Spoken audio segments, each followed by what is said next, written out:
Its death was built by a cruel world. Her loyalty could have saved lives instead of ending them.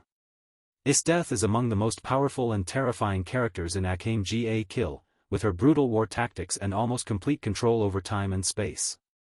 But below the mask of this fearsome general lies a woman shaped entirely by a world that taught her that cruelty was the only path to survival.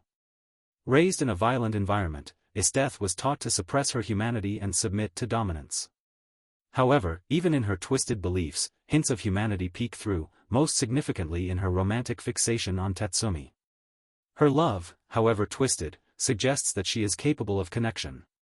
If only its death had been raised in a world where empathy was valued more than domination, she could have become a strong protector instead of a conquering terror. Its death may have led the revolutionary army instead of hunting it down. Her charisma and leadership skills could have made her a symbol of hope instead of fear. But the Empire gave her power without mercy, and the result was one of anime's most tragic villainesses.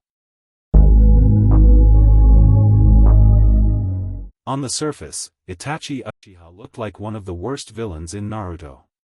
He killed his entire clan and became a member of an organized crime group trying to catch the tailed beasts.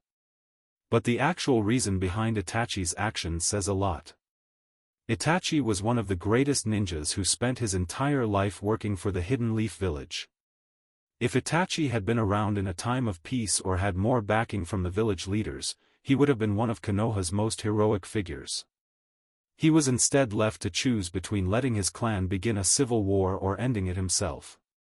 His decision haunted him until the end of his life. If the village trusted him more or found another solution, Itachi wouldn't have had to live in the shadows. His actions might have been remembered as heroic instead of evil. Itachi's story is one of the clearest examples of a villain who wasn't really a villain at all. He didn't need a redemption arc. He just needed the world to see what he truly was, a hero who never got credit for saving thousands of lives. Annie Leonhardt was a weapon used by the wrong side. She was just following orders. Annie Leonhardt was one of the most frightening early villains in Attack on Titan.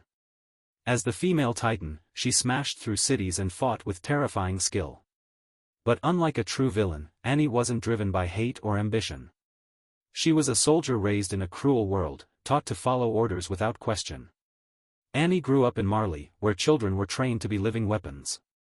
Her entire life was shaped by a system that valued obedience over morality. She was told that Eldians like her were evil and that her only path to survival was to serve the very people who oppressed her.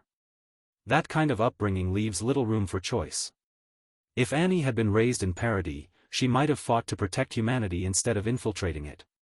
She was smart and clearly struggled with guilt over her actions. Even during her most violent moments, she hesitated.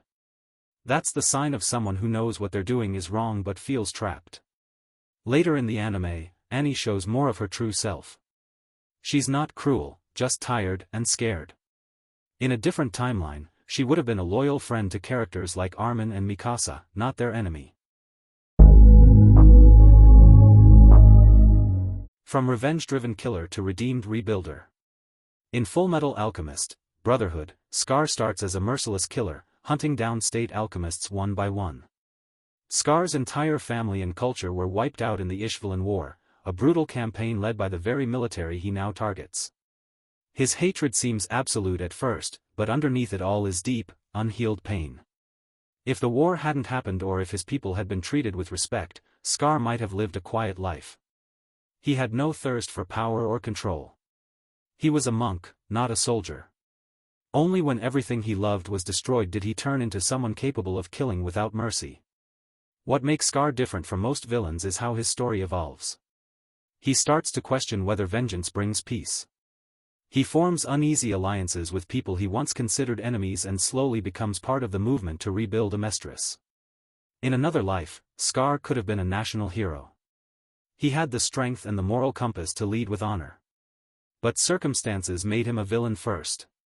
It took a long, bloody road for him to get back to his better self. Scar is living proof that villains aren't always born, they're sometimes shaped by trauma. In Hunter x Hunter, the Chimera Ant King Meruem was created to be the ultimate hunter. With unimaginable strength and no compassion, he was a typical monster. He didn't care about human life and saw himself as superior to all other beings. But as the series went on, Meruem changed in ways no one expected, thanks to a quiet girl named Komugi. Through endless games of Gungi with Komugi, Meruem began to understand kindness and love. For the first time, he treated someone as an equal. That single relationship flipped his worldview. He questioned his role as king and whether his method of violence was right. Society ignored his dream, so he made a show out of it. Gentle criminal from My Hero Academia never wanted to hurt anyone. He didn't crave chaos or power like most villains. All he ever wanted was to be remembered. After failing to become a hero, Gentle turned to flashy crimes that were more like performance art than true evil. He just wanted people to watch and care about him. In another world, Gentle might have been a quirky but lovable pro-hero. He believed in saving people and doing good, but society only judged him for his past mistakes. Every failed attempt to become a hero pushed him further into loneliness.